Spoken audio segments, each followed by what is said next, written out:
we are part of a diaspora. There are Black people all over the world, and we come in so many different beautiful shades, right? And there has been a history of undervaluing our beauty, right? But also our capability. And the women's story is about saying, F that. I'm finding my way. So, to start, I know there's no comparison. I'm not a Black person, but I'm a Latin American. And as a Latin American, I know about kicking down doors to have opportunities in Hollywood. We are always discussing this, you know, the space, the place of the Latin American characters and also actors and actresses in Hollywood.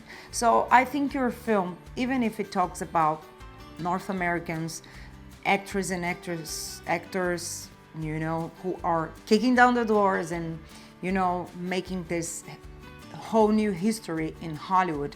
I think it's a very global project. It's a film that will, you know, talk to everybody on Earth, not only Latin American people or Black people. So what do you think about this? I wish you could, you know, talk a little bit about this global idea of telling a story to everybody. Well, I mean, first of all, I mean, a lot of Black Americans feel a great affinity to Brazil because, you know, the large Black population there. We know that Bahia is, you know, has some of the, as they say, it's the westernmost, you know, Nigerian country.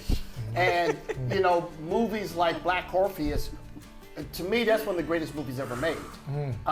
It's massively important. And my son will argue anybody down that City of God is the greatest movie ever made. City of God, yeah. So, you know, we feel a great affinity to them. And certainly for myself, I grew up studying capoeira. So for me, you know, we feel a deep connection. And we understand that race is defined differently there than it is in America. And a lot of Black Americans come down and say, hey, we all Black. They're like, no, we actually have a subcategory here. And, you know, that was one of the advantages, weirdly enough, of American slavery, is they had a one-drop rule that said, well, you're all just Black, right? And that's one drop of blood. Yes. So, you know, but the point is, we make global films for global audiences. And, you know, we look at your stars, you know, Sonia Braga, so many amazing actresses and actors, and, you know, we're like, and they're global stars. So I think the message is, be yourself. Don't let anyone say, oh, you're not blonde enough, you're not blue-eyed enough, you're not pale enough. No, who you are, what you are is beautiful. Embrace it, celebrate it, because we celebrate you. They said my calf muscles were too small.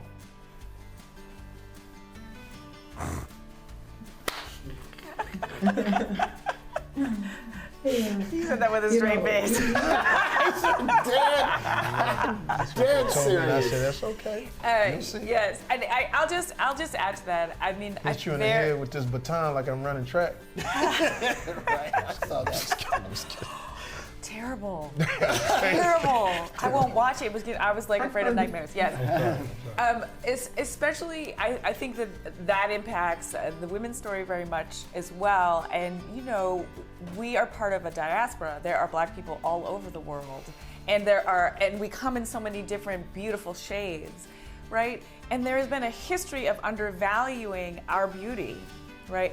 But also our capability. And the women's story is about saying, F that. I'm finding my way.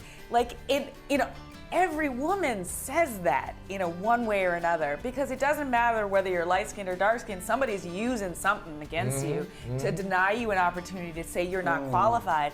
And these women all said, no, no. And then they're number one. And so what I want to say to the women all over the world, and especially the women of color, is we should be number one on our own call sheets.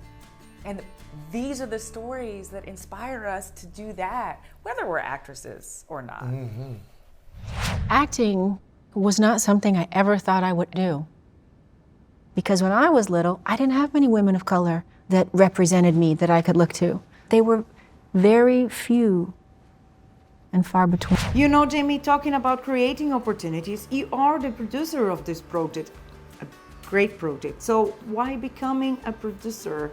You know, to watch films that you wanted to watch, or to make films you know they have to be made? So tell us about this producer side of you.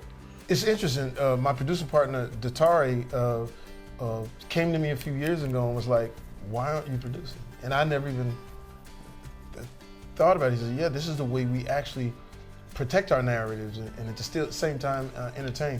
So I have to really like give him the credit, because to be honest with you, there are ideas and movie ideas, TV ideas that I've left on dinner tables all over the world because I didn't understand it. But so having a great producer partner and then having the foresight to see this, you know, to see that number one on the call sheet is very important. And so it feels good to have, to be in that capacity, and then to look back and see these talented people going to work and doing their thing and showing you something so special. So yeah, producing is new for me, but it's exciting.